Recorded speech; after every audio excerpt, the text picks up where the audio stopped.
to my channel where we make painting tutorials. For this week I thought we'd do something a bit more different. I recently got a new sketchbook and I thought I'd make a video about how do you start a new one, how do you break into a new sketchbook. To go along with the video, I made some fresh chamomile tea, some loose leaf tea, and I'm going to get into that in just a second because this video is going to be a bit particular since there's some construction work going on next to my house. They're constantly turning the electricity on and off, and I've had like 5 light bulbs explode on me in these days. So I didn't want to break out my fancy equipment, my soft boxes, my camera system, and that's why the video quality is going to be a bit off, and I apologize in advance. I just want to get that out there. The sketchbook I have, I've been using these for the entirety of 2020 actually. These are Hahnemuhle watercolor books, or Hahnemuhle, I'm not sure how you pronounce it, but there will be links in the description box under this video. And they're just wonderful little sketchbooks I like to carry around with me and just sketch in bed, make some cute little artwork, try out some new things. It's just 200 GSM and I take my art supplies. I mainly use watercolor pencils as an artist, and I just start by taking out one of these little name tags you get for notebooks at school, and I like to add the date when I begin it. Usually I just write the month and the year since it takes me a couple of months to complete one of these. I'm just writing down it's my sketchbook and it's currently November, so I'm just going to write that down. I don't know if I'm gonna finish it before New Year or it's going to roll into 2021. And also on the very first page on the cover, I like to add a little text that says, if lost, please return to, and my contact information and my address and all of that, because I tend to forget a lot of my stuff at lots of places. And the second page I leave blank for swatches, because if you watched my previous video on art hacks, I like to do swatches of my art supplies on the first page, especially if I'm going to be using new paper or new art supplies. That way I see how it's going to perform, just get an overall idea. Also, that video is going to be linked below as well. And since it's a new sketchbook, I add some binder clips to help it get into position, to help it stay flat, to get into shape.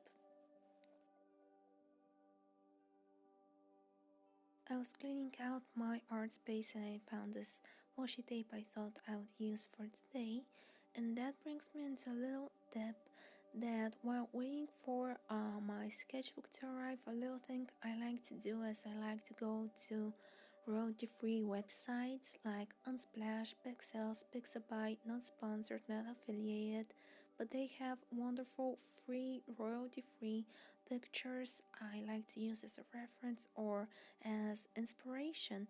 And also I like going through my old artwork, either the one I have at my house, or just go through my YouTube channel, to my YouTube profile, to see what I've done, if there are paintings I would have liked to do better, and just sort of try to repeat them but upgrade them in a sense that maybe try out new techniques, maybe try out a different color scheme.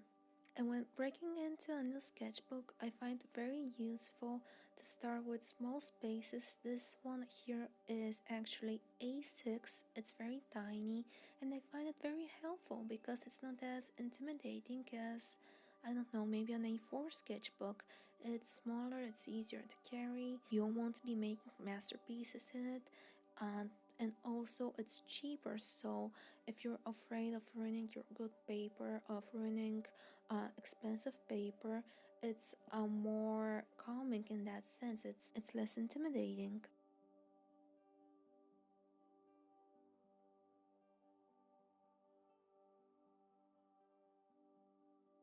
I also like to divide my pages in either tiny for thumbnails or maybe bookmarks, just to have small, just to have a small space to lay down my ideas, and maybe if I end up liking one of them, I'm going to make it into a YouTube tutorial.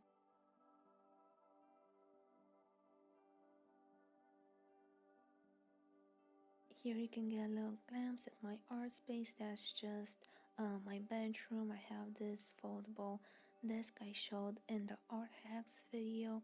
I just enjoy to take my time with my sketchbook. No pressure, it doesn't have to be anywhere near perfect. And just sip on some tea and have a good and relaxing time.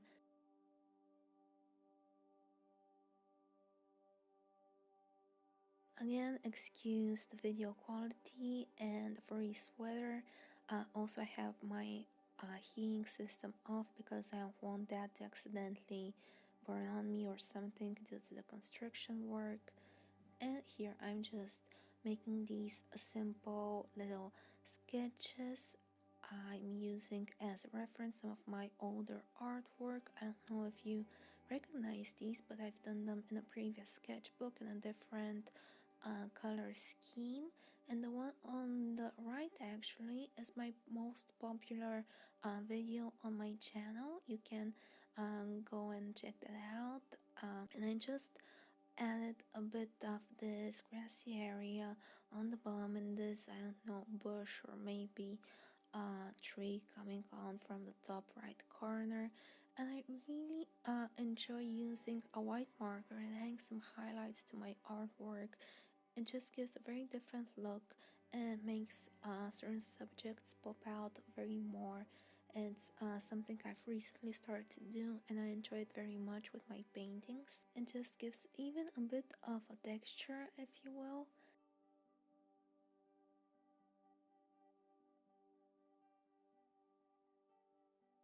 By the way, this is just some 200 GSM paper. It's very basic, and actually it's what I recommend because you don't need top-notch 100% column paper to enjoy a hobby, to enjoy your artwork.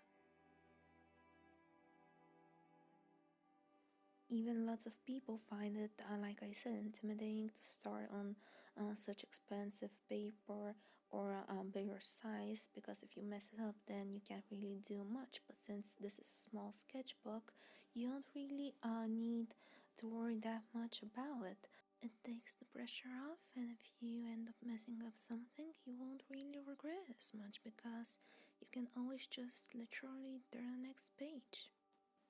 And this tiny one actually comes with 60 pages because you can paint on either side of the paper, and there are 30 sheets on it, so it's quite a valuable little one in terms of usability. Let me know if you would like to see either one of these as a full tutorial in my upcoming videos. I think maybe about doing some Christmas edition, maybe some Christmas cards in the following weeks. Let me know if you would like to see that as well. A special thanks to my patron Megan. I hope you enjoyed this little video, and we'll see each other in the next one.